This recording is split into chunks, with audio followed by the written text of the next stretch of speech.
Hi guys, it's Stephanie Evans coming to you with another hot topic lesson. Today, I'm going to discuss the hot topic of spiritual abuse and the impact it can have on the believer. Our goal today is to rise above the flames of spiritual abuse and tread a new path forward toward godly stewardship. First, we're going to discuss the 5 factors that contribute to spiritual abuse. Then we'll go over the 5 tactics of abusive pastors. And then finally, we'll rise above those flames and discuss ways to prevent and respond to spiritually abusive pastors and church leaders. You're probably wondering, what is spiritual abuse? Well, spiritual abusers can be male or female. And in this presentation, I'm going to reference the receiver as the victim.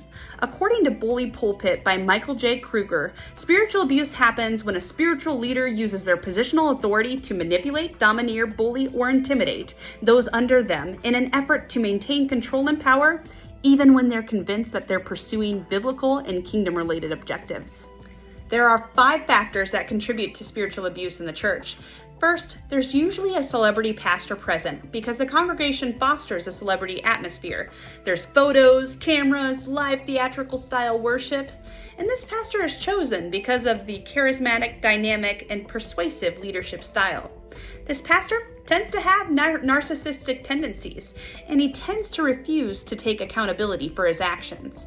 These churches prioritize the pastor's gifts over his actual character, valuing his speaking ability rather than the way he treats those around him.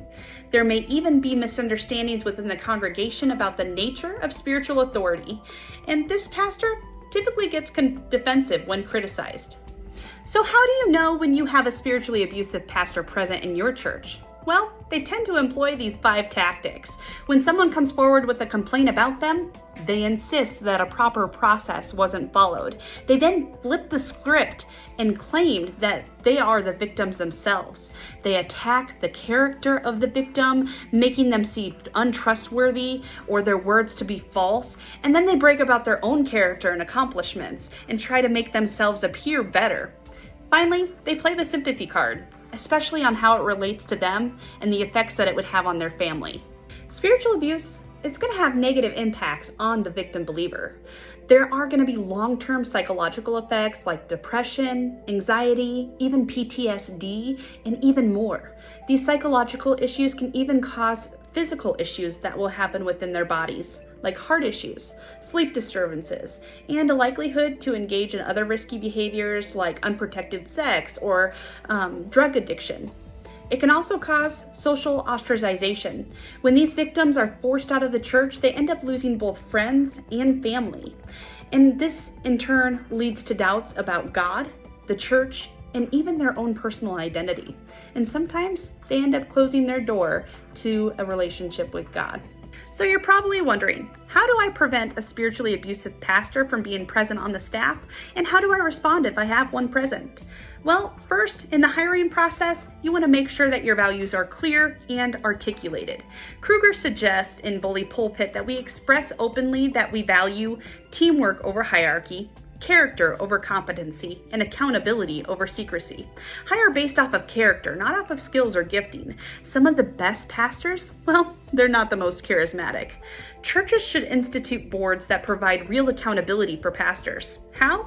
Well, Kruger suggests getting feedback from people within the church, especially women. Value independent-minded board members, practice real and honest transparency, and limit the power of the senior pastor.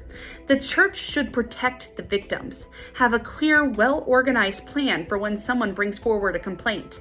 Victims should not be afraid to come forward and raise any complaints. And victims should not be asked to meet with the pastor unless the pastor has been held accountable, is genuinely repentant, and the victim is ready emotionally and spiritually. In Matthew 24:3, Jesus warned spiritual leaders not to be like the Pharisees, who tie up heavy burdens and place them on men's shoulders. The church's system should produce healthy sheep in Christ's flock, not lambs sacrificed to the pastor's ego. Our call as leaders within God's church is to be a shepherd after God's own heart, guiding others to knowledge and understanding. And this comes from Jeremiah 3 verse 15. I hope today I gave you some good content of what spiritual abuse is, and so that you can recognize if it's happening in your church and help those who may be victims of this abuse become better. And I also hope that you can also take accountability within your church and your church boards to make sure that these behaviors don't happen within your church. Have a great day.